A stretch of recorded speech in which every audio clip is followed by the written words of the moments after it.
नमस्कार। आज हम ऑटोडेस्क माया की दुनिया में थोड़ी गहराई से उतर रहे हैं।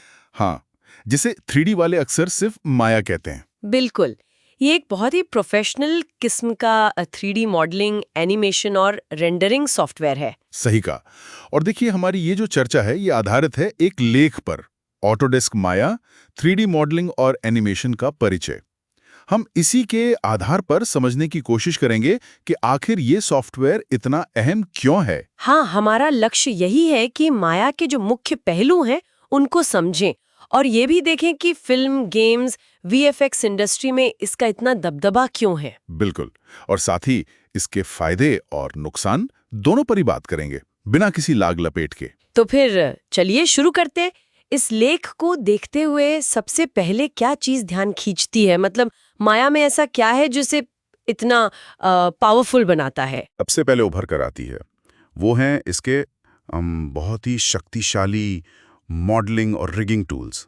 लेख कहता है कि इसके जो पॉलीगन मॉडलिंग टूल्स हैं वो ख़ास तौर पर जटिल मतलब ऑर्गेनिक शेप्स जैसे कैरेक्टर्स या कोई जीव बनाने के लिए शानदार हैं। अच्छा।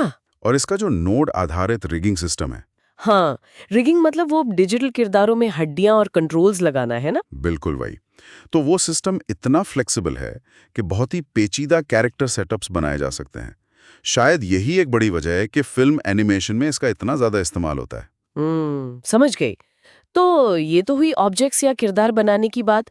अब उन्हें हरकत में लाना यानी एनिमेशन, उसके बारे में लेख क्या कहता है? सुना है कंट्रोल्स काफी अच्छे हैं। हाँ हाँ बिल्कुल। लेख इस बात पर जोर देता है कि माया बहुत ही फाइन एनिमेशन कंट्रोल्स देता है और इसकी टाइमलाइन भी काफ़ी डिटेल्ड है।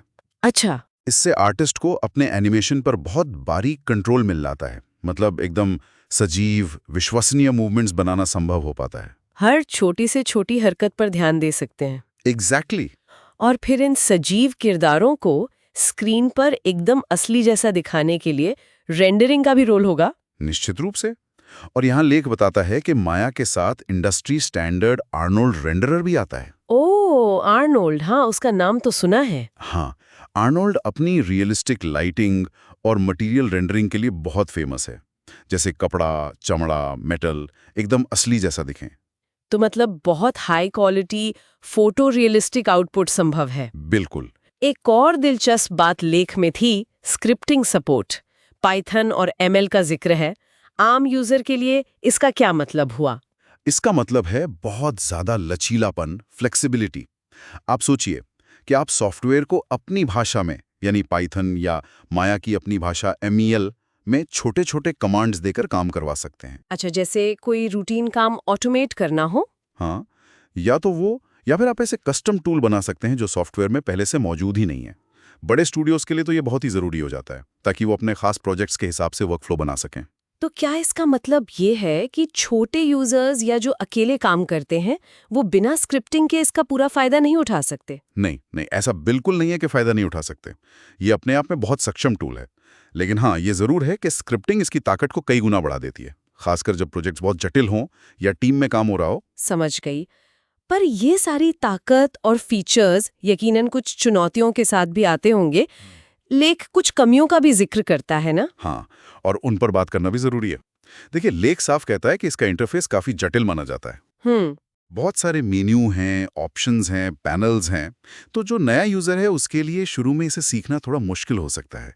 एक लर्निंग कर्व है जिसे पार करना पड़ता है। हाँ, ये कई प्रोफेशनल सॉफ्टवेयर के साथ होता है। शुरू में थोड़ा भारी लगता है। बिल्कुल। लेख इशारा करता है कि इसमें इतने सारे विकल्प हैं और वो इतने गहरे हैं कि यही चीज़ इसे जटिल बनाती है। क्योंकि इसमें संभव बहुत कुछ है। हाँ, और वो सारी क्षमताएं इंटरफेस में कहीं ना कहीं मौजूद होती हैं। और परफॉर्मेंस सिस्टम पर लोड कैसा रहता है? सुना है काफी भारी पड़ता है। बिल्कुल, ये सॉफ्टवेयर रिसोर्स हंग्री है, काफ़ी सिस्टम रिसोर्स इस्तेमाल करता है।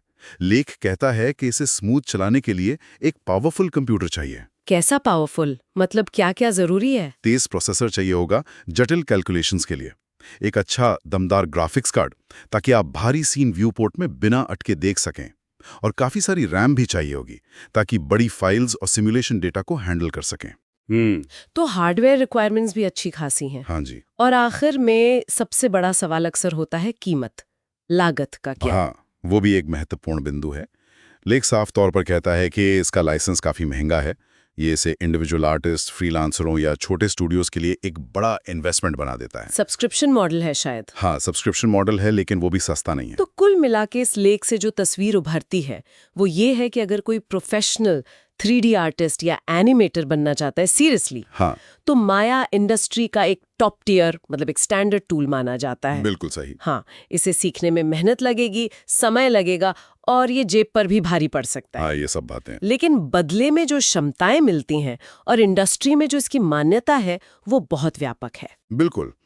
और अगर हम इसे थोड़ा और बड़े नज़रिए से देखें, तो ये फायदे और नुकसान हमें एक महत्वपूर्ण सवाल की तरफ ले जाते हैं। कैसा सवाल? यही कि भाई सीखने की ये जो जटिलता है और जो ऊंची कीमत है, उसे देखते हुए क्या 3D की दुनिया में जो नए लोग आ रहे हैं उनके लिए कुछ और वैकल्पिक रास्ते हैं? कोई दूसरे सॉफ्टवेयर या तरीके जो ज्यादा आसान शुरुआत दे सकें? हाँ, ये सोचने वाली बात है। या फिर क्या माया जैसे शक्तिशाली टूल्स को ज्यादा लोगों तक पहुंचाने के लिए इसके सीखने के जो संसाधन हैं, जो ट्यूटोरियल्स वगैरह हैं, उन्हें और बेहतर बनाया जा सकता है ताकि ये टेक्नोलॉजी और सुलभ हो सके? ये वाकई एक दिलचस्प विचार है, इस पर सोचना चाहिए।